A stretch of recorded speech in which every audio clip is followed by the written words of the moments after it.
পুলিশি হামলার প্রতিবাদে আজ থেকে সারা দেশে কর্মবিরতি ডাক দিয়েছেন সরকারি প্রাথমিক বিদ্যালয়ের সহকারী শিক্ষকেরা। ৩ দফা দাবি আদায়ে কেন্দ্রীয় শহীদ মিনারে অবস্থান নিয়েছেন তারা। রাত ১২টায় প্রদীপ প্রজ্বালনের মধ্য দিয়ে প্রতিবাদ জানান আন্দোলনরত শিক্ষকেরা। এ সময় আটক ৫ শিক্ষকের মুক্তির দাবিও জানানো হয়। তাদের দাবি, প্রাথমিকের শিক্ষকদের বেতন ১০ম গ্রেডে উন্নীত করতে হবে। বেতন ভাতাসহ ৩ দফা দাবি আদায় না হওয়া পর্যন্ত আন্দোলন কর্মসূচি চালিয়ে যাওয়ার হুঁশিয়ারি দিয়েছেন প্রাথমিকের সহকারী শিক্ষকেরা।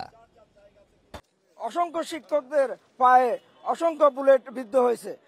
তাদের সুস্থতা এবং পুলিশের হামলা ও আমাদের ৫ জন শিক্ষককে গ্রেপ্তার করে এখনো থানা হাজতে আটক রাখা হয়েছে। তাদের মুক্তির দাবিতে আমাদের এই শান্তিপূর্ণ মোমবাতি প্রজ্বলন কর্মসূচি আমরা পালন করছি। সারা দেশে প্রাথমিকের শিক্ষকদের কর্মবিরতি নিয়ে আরও জানাতে বা টাঙ্গাইল থেকে যোগ দিচ্ছেন সহকর্মী মামুনুর রহমান। মামুন, গতকালকে তো প্রাথমিকের যারা সহকারী শিক্ষক ছিলেন তারা কর্মবিরতির ঘোষণা দিয়েছিলেন। আজকে টাঙ্গাইলে এটি কতটুকু বাস্তবায়ন হলো? শিক্ষায় কিরকম প্রভাব পড়ছে এই কর্মবিরতির কারণে?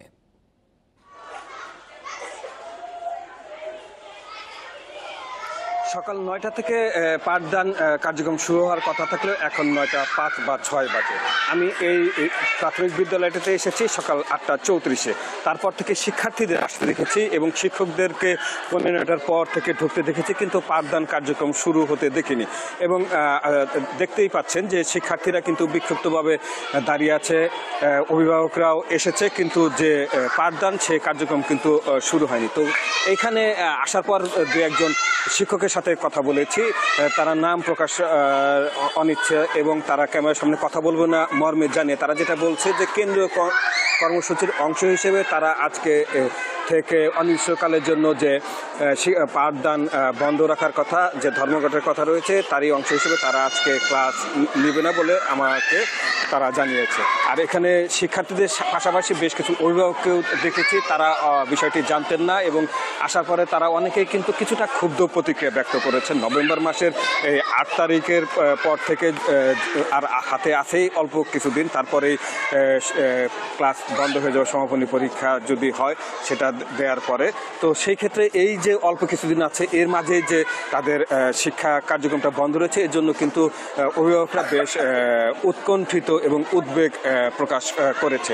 তো আমি কথা বলার চেষ্টা করেছিলাম তাদের বেশ কয়েকজনের সাথে। তারা যেটা বলছে যে শিক্ষকদের কোনো আন্দোলন থাকে সেগুলি তারা বাস্তবায়ন করুক, এ বিষয়ে তাদের কোনো আপত্তি নেই, কিন্তু যেহেতু নভেম্বর মাসে ৮ তারিখ রয়েছে আর কিছুদিন পরেই স্কুল বন্ধ হয়ে যাবে সমাপনী পরীক্ষা যদি হয় সেক্ষেত্রে, তো তারা চাচ্ছিল যে এই গুরুত্বপূর্ণ সময়ে যাতে শিক্ষার্থীদের শিক্ষা কার্যক্রম শিক্ষকরা চালু রাখে।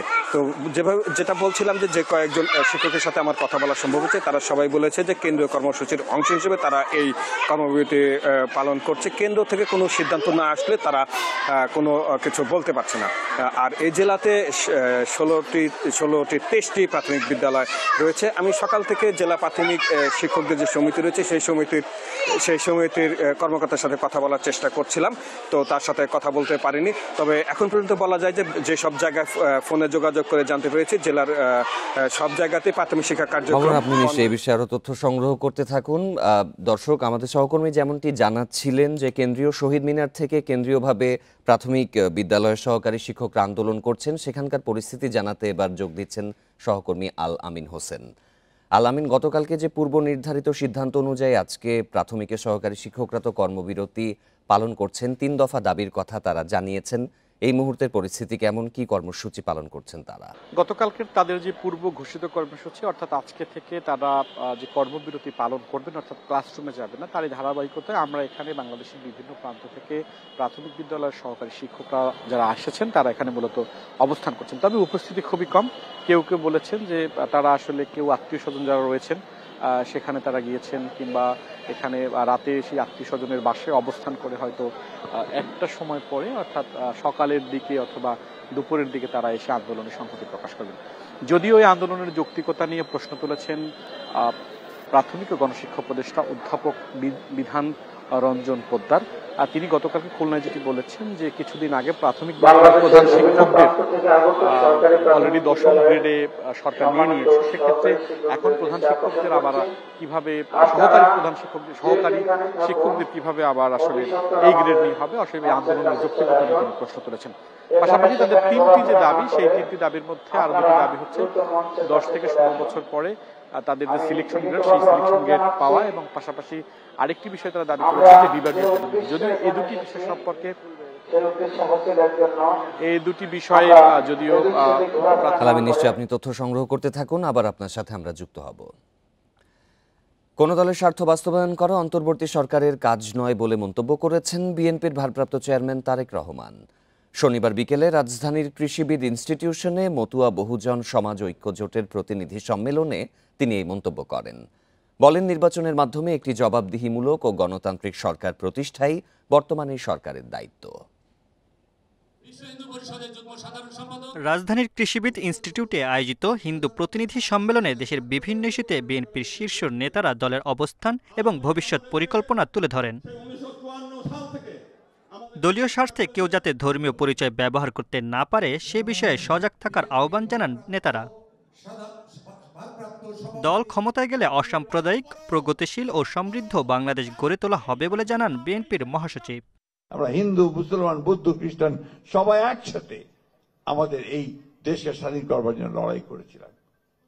আজকে আবার সেই মন্ত্রে উদ্দীপ্ত হয়ে আসুন আমরা সবাই এই বাংলাদেশকে সত্যিকার অর্থেই আমাদের এই মানুষগুলো যারা ভূখণ্ডে বাস করি তাদের বাস করবার উপযোগী একটা দেশে রূপান্তরিত করতে চাই। অনুষ্ঠানে লন্ডন থেকে ভার্চুয়ালি যোগ দেন বিএনপির ভারপ্রাপ্ত চেয়ারম্যান তারেক রহমান। বলেন, কোনো দলের স্বার্থ বাস্তবায়ন করা অন্তর্বর্তী সরকারের কাজ নয়। আইনের শাসন ছাড়া দেশে কেউ নিরাপদ নয় বলেও মন্তব্য করেন তিনি। ফ্যাসিবাদের রোশানল থেকে বাঁচতে ফ্যাসিবাদের বিরোধীদের কেউ কেউ যে উপায় গুপ্ত কৌশল অবলম্বন করেছিল, পতিত পরাজিত ফ্যাসিবাদী অপশক্তিও বর্তমানে একইভাবে গুপ্ত কৌশল অবলম্বন করে দেশকে গণতন্ত্রের উত্তরণের পথকে বাধাগ্রস্ত করে তুলছে কিনা সে ব্যাপারে সজাগ দৃষ্টি রাখার জন্য আমি অন্তর্বর্তীকালীন সরকার এবং ফ্যাসিবাদ বিরোধী গণতান্ত্রিক শক্তিগুলোর প্রতি বিশেষভাবে আহ্বান জানাতে চাই। বিএনপি ক্ষমতায় গেলে পিছিয়ে পড়া পরিবারে নারী সহায়তা কার্ড, সব ধর্মের মানুষের জন্য নিরাপদ দেশ গড়ার অঙ্গীকার করেন তারেক রহমান। Mamunur Rahman, Independent News, Dhaka. 7 দিনের মধ্যে রাজনৈতিক দলগুলোকে সিদ্ধান্ত নেওয়ার সময় চাপিয়ে দেয়া এক ধরনের হঠকারিতা বলে মন্তব্য করেছেন বিএনপি স্থায়ী কমিটির সদস্য সালাউদ্দিন আহমেদ।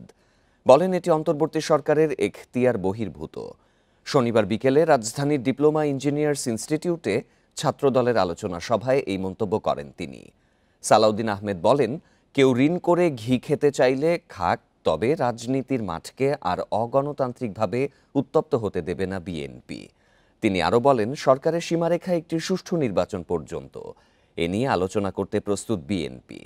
তবে কোনো রাজনৈতিক দলকে রেফারির দায়িত্ব দেয়া যাবে না। এ সময় বিএনপি নেতা আরও বলেন, 13 নভেম্বর আওয়ামী লীগের ঢাকা লকডাউন কর্মসূচি পাগলের প্রলাপ ছাড়া কিছুই নয়।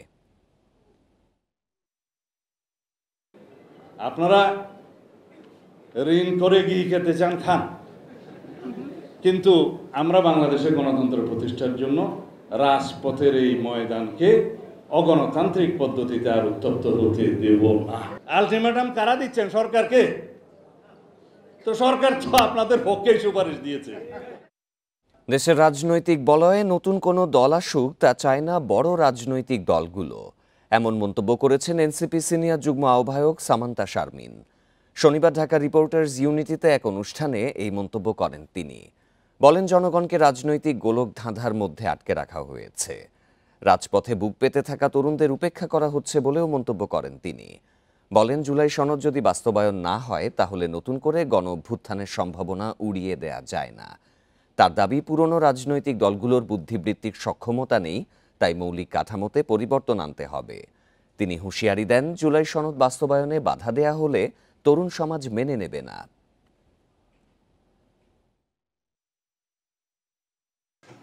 বাংলাদেশের রাজনৈতিক যে বলয়, এই বলয়টা আসলে তার কাছেই তার ক্ষমতা রাখতে চায় এবং তারা চায় না এমন কোনো শক্তি মাঠে বা কমিশনে বা সংসদে আসুক যেই শক্তিটা আনপ্রেডিক্টেবল। দিনাজপুরে খালেদা জিয়ার আসনে গণ অধিকার পরিষদ প্রার্থী দেবে না বলে ঘোষণা দিয়েছেন দলটির সভাপতি নুরুল হক নূর। শনিবার বিকেলে দিনাজপুর শহরের ইনস্টিটিউট মাঠে গণ অধিকার পরিষদের এক গণসমাবেশে তিনি কথা বলেন। এ সময় নুরুল হক নূর বলেন, দিনাজপুর তথা বাংলাদেশের মানুষের অবিসংবাদিত নেত্রী বেগম খালেদা জিয়া এই আসন থেকে নির্বাচন করবেন। দেশের গণতান্ত্রিক অধিকার আদায়ের আন্দোলনে খালেদা জিয়ার যে আপোষহীন ভূমিকা, দেশের মানুষের জন্য তার যে ত্যাগ, সে কারণেই অন্য দলের নেতাদের এই আসনে প্রার্থী না দেওয়ার আহ্বান জানান নুরুল হক। আমরা গণঅধিকার এবং অন্যান্য দল খালেদা জিয়ার আসনে প্রার্থী দেবে না। এটা জাতীয় নেতৃত্বের প্রতি সম্মান দেখিয়ে, শ্রদ্ধা দেখিয়ে জাতীয় নেতৃবৃন্দের এলাকায় রাজনৈতিক দলসমূহ প্রার্থী না দিয়ে একটা নতুন উদাহরণ এবং দৃষ্টান্ত বাংলাদেশে তৈরি করতে পারে। 15 জেলায় নতুন জেলা প্রশাসক নিয়োগ দিয়েছে সরকার। এছাড়া বেশ কয়েক জেলার প্রশাসকদেরকে বদলি করা হয়েছে। শনিবার জনপ্রশাসন মন্ত্রণালয়ে এই সংক্রান্ত প্রজ্ঞাপন জারি করা হয়। জেলাগুলো হল নোয়াখালী, হবিগঞ্জ, গাজীপুর, ঢাকা, গাইবান্ধা, বরগুনা, বগুড়া, সিরাজগঞ্জ, মাগুরা, পিরোজপুর, সাতক্ষীরা, বাগেরহাট, খুলনা, কুষ্টিয়া ও ভোলা। এর মধ্যে বাগেরহাট জেলার ডিসি আহমেদ কামরুল হাসান নোয়াখালী জেলায়, কুষ্টিয়ার ডিসি আবু হাসনাত মোহাম্মদ আরেফিনকে হবিগঞ্জে, ভোলার জেলা প্রশাসক মোহাম্মদ আজাদ জাহানকে গাজীপুরে বদলি করা হয়। এছাড়া বরগুনা থেকে মোহাম্মদ শফিউল আলমকে ঢাকায়, সিরাজগঞ্জের ডিসি মোহাম্মদ নজরুল ইসলামকে গাইবান্ধা ও খুলনার ডিসি মোহাম্মদ তৌফিকুর রহমানকে বগুড়ায় বদলি করা হয়েছে। দেশি পেঁয়াজের মৌসুম শেষ এবং আমদানি বন্ধ, এই দুই কারণে অস্থির হচ্ছে বাজার। সরকারি হিসাবেই মাত্র এক সপ্তাহে পেঁয়াজের দাম বেড়েছে 60%। প্রতি কেজি বিক্রি হচ্ছে 120 টাকা কেজি দরে। চড়া দামের জন্য সরবরাহ সংকটকে দায়ী করছেন ব্যবসায়ীরা। এমন পরিস্থিতিতে পেঁয়াজ আমদানির জন্য বাণিজ্য মন্ত্রণালয় সুপারিশ করেছে ট্যারিফ কমিশন। বাজারে চাহিদা মতো পেঁয়াজ কেনা গেলেও গুনতে হচ্ছে চড়া দাম। খুচরা বাজারে 1 কেজি পেঁয়াজ বিক্রি হচ্ছে 110 থেকে 120 টাকায়। চড়া দামের জন্য পেঁয়াজ কিনতে হিমশিম খাচ্ছেন ভোক্তারা। আর বিক্রেতাদের দাবি, চাহিদার তুলনায় সরবরাহ কমে যাওয়ায় পেঁয়াজের দাম বাড়ছে। দেশি বীজ দিয়ে খালি কি দেশ চলে ভাই? চলে না তো, ইন্ডিয়ান নাই, এই কারণে কেমনে বাজার একটু বেশি হবে ভাই। সব সরকারই বলে যে সব কিছু দাম কমাইবো, এটা বাড়াইবো, এটা কি কমাইবো, যে আসে লঙ্কায় যে যায় এই বির হয়। রাজধানী সহ সারা দেশে পেঁয়াজ আসে মূলত পাবনা, ফরিদপুর এলাকা থেকে। মজুদ কমে যাওয়ায় সেখানেও দাম বাড়ছে বলছেন কৃষকরা। পেঁয়াজ যে পরিমাণ ছিল এখন অর্ধেকেরও কমে গেছে, বুঝলেন। যার যে ঘরে যেটুকু আছে এটুকুই দাম পাচ্ছে, মনে করেন বাইরে গেছে দাম। কিনতেও পারতেছি না, সাহসেও পাচ্ছি না, কুলিতেও পারতেছি না। দেশে পেঁয়াজের বার্ষিক চাহিদা 25 থেকে 27 লাখ টন, দেশীয় উৎপাদন প্রায় 21 লাখ টন। এই হিসাবে প্রতি বছর 6 লাখ টন পেঁয়াজ আমদানি করতে হয়।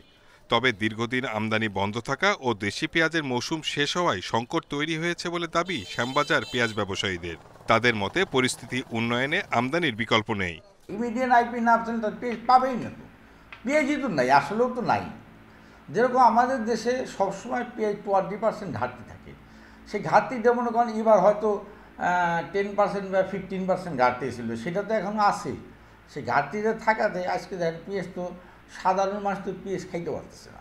পেঁয়াজের বাজার নিয়ন্ত্রণ ও মধ্যস্বত্বভোগীদের দৌরত্ব কমাতে আমদানি সুপারিশ করে সম্প্রতি বাণিজ্য মন্ত্রণালয়কে চিঠি দিয়েছে trade and tariff commission. Shahid Ahmed, independent News, Dhaka.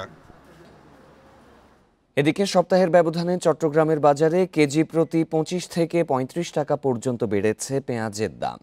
মোকামে দাম বাড়ার কারণে বাজারে সরবরাহ কমে গেছে বলে জানিয়েছেন ব্যবসায়ীরা। শিগগিরই দাম কমার সম্ভাবনা নেই বলেও জানিয়েছেন তারা। এদিকে সরকারি হিসাবে চলতি অর্থবছরে পেঁয়াজ আমদানি কমেছে 95 ভাগ। গেল সপ্তাহে দেশের সবচেয়ে বড় পাইকারি বাজার চট্টগ্রামের খাতুনগঞ্জে মানভেদে প্রতি কেজি পেঁয়াজের দাম ছিল 65 থেকে 75 টাকা, কিন্তু সপ্তাহ ঘুরতেই এখন বিক্রি হচ্ছে 90 থেকে 110 টাকায়। পাইকারিতে মূল্য বৃদ্ধির প্রভাব পড়েছে খুচরা বাজারেও। বিক্রেতারা বলছেন, দেশীয় কৃষকদের লাভ বিবেচনা করে এবার সরকার পেঁয়াজ আমদানি নিরুৎসাহিত করেছিল, তাই বাজারে কোনো আমদানির পেঁয়াজ নেই। এখন মৌসুমের শেষ দিকে এসে মোকামগুলোতে হুট করে দাম বাড়ছে। সেখানে কত পেঁয়াজ কৃষকেরা মজুত রেখেছেন সেই হিসেব করে সরকারকে ব্যবস্থা নেওয়ার দাবি বিক্রেতাদের। 70 টাকা পেঁয়াজটা বেচছি তাদের পড়তে হয়, 100 টাকা বেচলে পড়তে হবে না কেন? 110টা 20টা যাবো কেন আমরা? এই চিন্তাগুলো ওখানে ওদেরকে মাথায় ঢুকে দেবে। ওই মালটাই তো, এমন তো না কোনো যে নতুন একটা মাল বেশি দাম আমরা কিনছি, আমার বেশি দাম। পেঁয়াজের সরবরাহ কম হওয়াতে পেঁয়াজের দামটা একটু বেড়ে গেছে।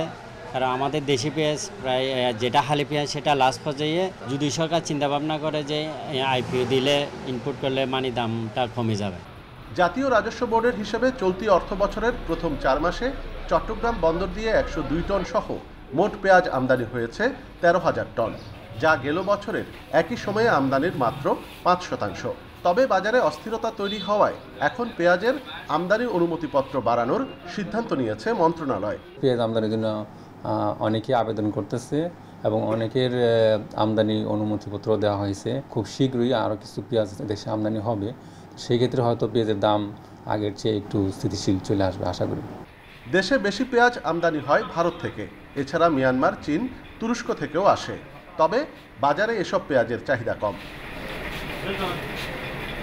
অনুপম শীল, ইন্ডিপেন্ডেন্ট নিউজ, চট্টগ্রাম। এবারে চট্টগ্রামে পেঁয়াজের বাজার পরিস্থিতির খবর জানাতে যোগ দিচ্ছেন সহকর্মী আহসান রিটন। প্রতিবেদনে আমরা দেখলাম যে গত সপ্তাহের তুলনায় কেজিতে প্রায় 25 থেকে 35 টাকা পর্যন্ত বেড়েছে পেঁয়াজের দাম। খুচরা বাজারে এখন কেজি প্রতি কত টাকায় বিক্রি হচ্ছে, আর এই যে দাম নিয়ন্ত্রণ করার ক্ষেত্রে কোনো পদক্ষেপ চোখে পড়েছে কি? না, আমরা আসলে দেখছি গত এক সপ্তাহের তুলনায় চট্টগ্রামে যে পেঁয়াজ সেটিতে আসলে কেজি প্রতি 20 থেকে 25 টাকা পর্যন্ত ক্ষেত্র বিশেষে বেড়েছে। কিন্তু আমরা আসলে এখনো পর্যন্ত যে সমস্ত তদারকি প্রতিষ্ঠান রয়েছে, ভোক্তা অধিকার কিংবা জেলা প্রশাসনের যে ভ্রাম্যমাণ আদালত, তাদের আসলে কাউকে এখনো পর্যন্ত বাজার তদারকির যে কার্যক্রম সেটি শুরু করতে আমরা দেখিনি। আপনি জানেন যে আসলে যেটা আমরা প্রতিবেদনও শুনছিলাম যে আসলে এবার দেশীয় কৃষকদেরকে উৎসাহিত করার জন্য এবার আসলে আমদানি উপর কিছুটা সরকার কম নির্ভর করেছে। ফলত দেখা গেল যে আসলে দেশীয় যে পেঁয়াজ রয়েছে সেটি আসলে এখন যেহেতু মৌসুম শেষ, সঙ্গত কারণে সেগুলো এখন কমতির দিকে, এবং একই কারণে যেহেতু আপনি শুনছিলেন যে 95% পেঁয়াজ আমদানি এবার কম হয়েছে, সেই কারণে আমরা দেখছি আসলে এখন মোকামে যে সমস্ত পেঁয়াজগুলো রয়েছে সেগুলো কৃষকদের কাছ থেকে যেহেতু বাড়তি দামে কিনতে হচ্ছে, একই কারণে বেশি দামে বিক্রি করা ছাড়া তাদের আসলে কোনো বিকল্প নেই বলে আমাদেরকে আসলে বিক্রেতারা জানিয়েছেন। আপনি জানেন যে আসলে এই আমরা সরকারি যে হিসাব সে অনুযায়ী আমরা দেখেছি এবার আসলে 13,000 মেট্রিক টন পেঁয়াজ আমদানি হয়েছে মাত্র, যেটি আসলে বড় রকমের একটি ঘাটতি রয়ে গেছে। এই যেহেতু আরও অনেক বেশি পরিমাণে পেঁয়াজ আনার কথা ছিল, যেহেতু কৃষকদেরকে উৎসাহিত করার জন্য আমদানি কমেছে, সঙ্গত কারণে আমরা দেখছি আসলে পেঁয়াজের দাম বাড়ছে।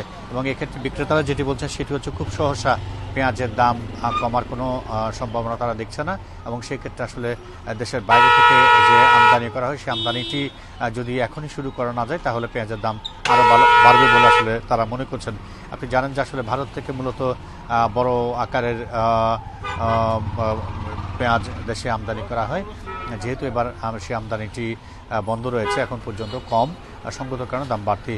পাশাপাশি তুরস্ক, চীন এবং অন্যান্য দেশ থেকে যে সমস্ত পেঁয়াজগুলো আসছে সেগুলোর চাহিদা দেশে খুব বেশি নেই, ফলে সেগুলো আমদানি বাড়ালে হয়তো কিছুটা সংকট মোচন হবে, কিন্তু পরিপূর্ণ যে সংকটটি তৈরি হয়েছে যে কারণে দাম বাড়ছে সেটি আসলে শেষ করা আসলে মুশকিল হবে, এবং সেই কারণে আসলে বাজার তদারকির পাশাপাশি আমদানি শুরু করার যে প্রক্রিয়া সেটি শুরু করার জন্য বিক্রেতারা আমাদেরকে বলেছেন। এই হচ্ছে চট্টগ্রাম থেকে আমার কাছে পেঁয়াজের দাম নিয়ে এখন পর্যন্ত সর্বশেষ। পেঁয়াজের বাজার পরিস্থিতি নিয়ে চট্টগ্রাম থেকে জানাচ্ছিলেন সহকর্মী আহসান রিটন। 4 জন নির্বাচন কমিশনারের পদত্যাগে সাকসু নির্বাচন নিয়ে শঙ্কায় রয়েছেন শিক্ষার্থীরা। এই ঘটনায় তাদের মধ্যে দেখা দিয়েছে হতাশা। তবে নির্বাচন কমিশন বলছে 4 সদস্যের পদত্যাগে কোনো প্রভাব পড়বে না। পূর্ণাঙ্গ কমিটি নিয়েই ভোটের আয়োজন করতে চায় কমিশন। গত 27 অক্টোবর সাকসু নির্বাচন পরিচালনার জন্য 13 সদস্যের নির্বাচন কমিশন গঠন করেন প্রশাসন। তবে 2 নভেম্বর ব্যক্তিগত কারণ দেখে কমিশন থেকে পদত্যাগ করেন 4 সদস্য। তফসিল ঘোষণার আগেই 4 সদস্য পদত্যাগ করায় হতাশ শিক্ষার্থীরা। এতে কমিশনের প্রতি শিক্ষার্থীদের আস্থা নষ্ট হওয়ার শঙ্কায় মনোনয়ন প্রত্যাশীরা। পাশাপাশি নভেম্বরের মধ্যে শাকসু নির্বাচনের দাবিও জানানো হয়। তাদের মধ্যে অনেকেই কিন্তু উচ্ছ্বাস প্রকাশ করেছেন যে দারুণভাবে ওনারা নির্বাচন কন্ডাক্ট করবেন। এর মধ্যে আবার তারা 2 দিন যেতে না যেতেই তারা যে পদত্যাগ করলেন, এটা শিক্ষার্থীদেরকে দারুণভাবে হতাশ করেছে। আর শিক্ষার্থীরা তাদের উপরে যে আস্থা রেখেছিলেন, এই আস্থার জায়গাটা নষ্ট হয়েছে। দ্রুততম সময়ে নির্বাচনী রোডম্যাপ ঘোষণার দাবি জানিয়েছে ছাত্রদল। জাতীয়তাবাদী ছাত্র দলের শিক্ষার্থীদের সার্বিক দিক বিবেচনায় আমরা আসলে রুটম্যাপ নিয়ে এখনও প্রশাসনকে ওই রকমভাবে প্রেশারাইজ করতেছি না বা আমরা এই ব্যাপারে কথা বলতেছি না। তার মানে এই নয় যে আমরা কিন্তু শাকসু নির্বাচন চাচ্ছি না, এরকম না। আমরা অবশ্যই শাকসু নির্বাচনের পক্ষে, এবং সেটা যেন একটা যৌক্তিক সময় এবং সুষ্ঠু নিরপেক্ষভাবে হয়। 4 সদস্যের পদত্যাগ নির্বাচনে কোনো বাধা হবে না বলছেন নির্বাচন কমিশন। যখন তফসিল ঘোষণা হবে বা আরও যখন ক্রিটিক্যাল কিছু সিদ্ধান্ত নিতে হবে, তখন আমরা চাই যে আমাদের যেন নির্বাচনের যে কমিশনটা গঠিত হয়েছে এটা যেন পূর্ণাঙ্গ থাকে। সো এটা আমরা প্রশাসনকে জানিয়েছি, কারণ এটা পুরোটাই প্রশাসনের এখতিয়ার। সবশেষ শাকসুর নির্বাচন হয়েছিল 1999 সালে। 2 দশক পর নির্বাচনের মাধ্যমে ক্যাম্পাসে ছাত্র প্রতিনিধিত্ব ফেরার আশা করছে শিক্ষার্থীরা। Independent news. ঠাকুরগাঁওয়ে দুর্নীতি, অনিয়ম সহ বিভিন্ন মামলায় আসামি হয়ে পলাতক রয়েছেন অন্তত 10টি স্কুলের প্রধান শিক্ষক।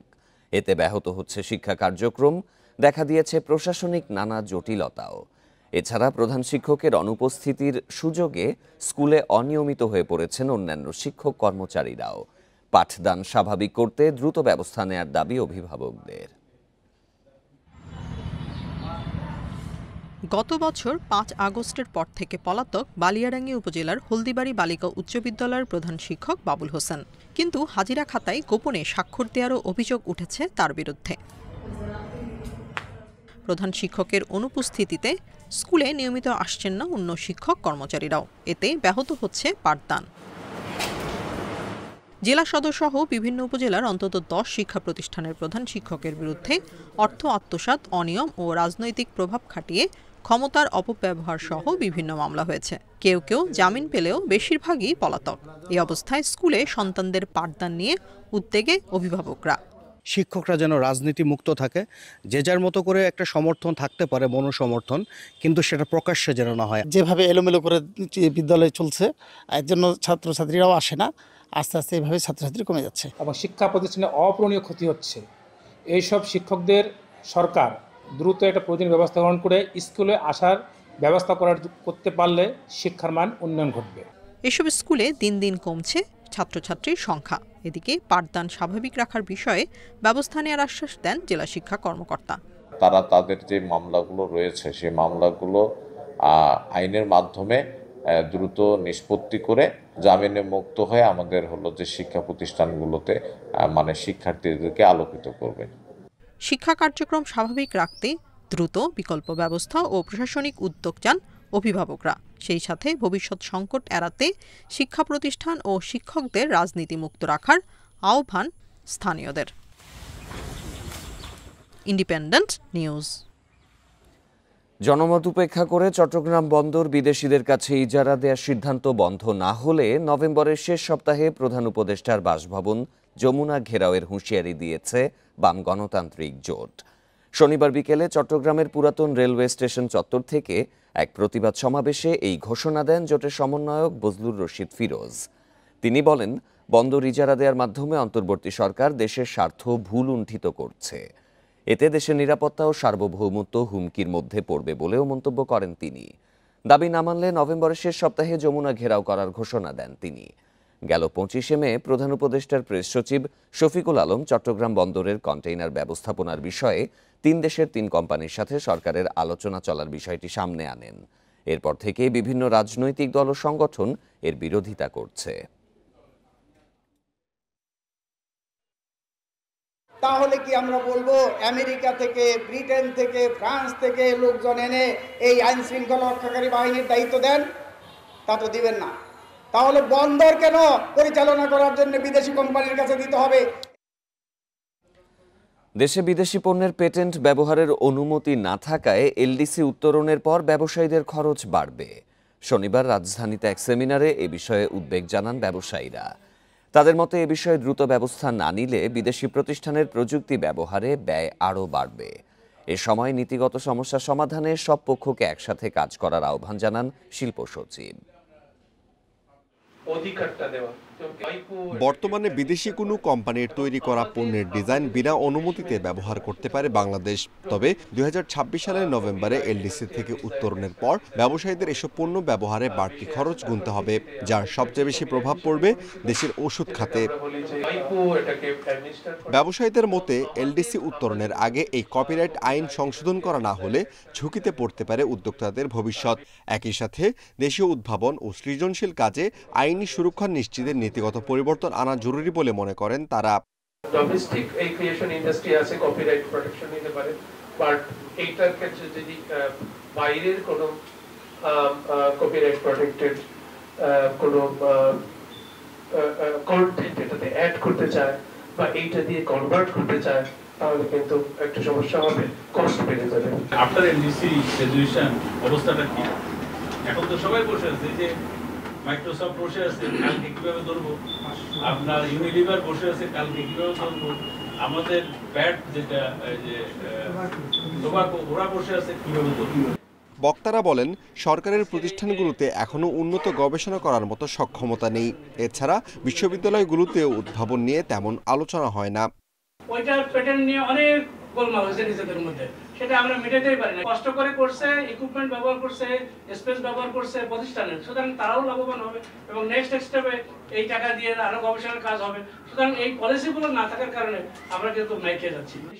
এই সমস্যা সমাধানে সরকারের সাথে সব ব্যবসায়ী সমন্বিতভাবে কাজ করার আহ্বান জানান বক্তারা। Amirul Islam, independent News, Dhaka. শীতের আগমনী বার্তা প্রকৃতিতে, পাহাড়েও লেগেছে ঋতু বদলের ছোঁয়া। খাগড়াছড়িতে তাই বেড়েছে পর্যটকদের আনাগোনা, আর তাদের স্বাগত জানাতে প্রকৃতির সাথে সেজেছে হোটেল, মোটেল ও কটেজ। নভেম্বর থেকে 3 মাস পর্যটন মৌসুমে ভালো ব্যবসার আশা করছেন ব্যবসায়ীরা। ভ্রমণ পিপাসুদের নিরাপত্তায় সতর্ক ট্যুরিস্ট পুলিশও। পাহাড়চূড়ায় মেঘের সৌন্দর্য, ঝিরি, ঝর্ণা আর সবুজ মায়াবী পাহাড়। পার্বত্য জেলা খাগড়াছড়ি মানেই চোখ জুড়ানো প্রকৃতি। আলুটিলার রহস্যময় সুড়ঙ্গ, ঝুলন্ত ব্রিজ, তারেং, রিসাং ঝর্ণা সহ দর্শনীয় স্থানগুলো পর্যটকদের পদচারণায় মুখরিত থাকে সারা বছরই। তবে হালকা শীতের আমেজে নভেম্বর থেকেই বেড়েছে পর্যটকদের আনাগোনা। সবুজ স্নিগ্ধ পাহাড়ের হাতছানিতে বিভিন্ন জেলা থেকে পরিবার, স্বজন কিংবা বন্ধুদের নিয়ে বেড়াতে আসছেন অনেকে। সাজেক আছে, আলুটিলা তো অনেক সুন্দর, প্রায় সময় আসা হয়। বেশিরভাগ ক্ষেত্রে আমরা পর্যটন জায়গাগুলোতে দেখি যে খুব নোংরা আবর্জনা থাকে, তবে এখানে দেখলাম যে ম্যানেজমেন্ট যথেষ্ট চেষ্টা করছে। প্রকৃতির পাশাপাশি নানা আয়োজনে সেজেছে হোটেল, মোটেল ও কটেজ। দর্শনার্থীদের সমাগম স্বাভাবিক থাকলে শীত মৌসুমে ভালো আয়ের আশা ব্যবসায়ীদের। হেমন্তের সকাল বিকালে মোটামুটি টুরিস্ট সমাগম দেখা যাচ্ছে।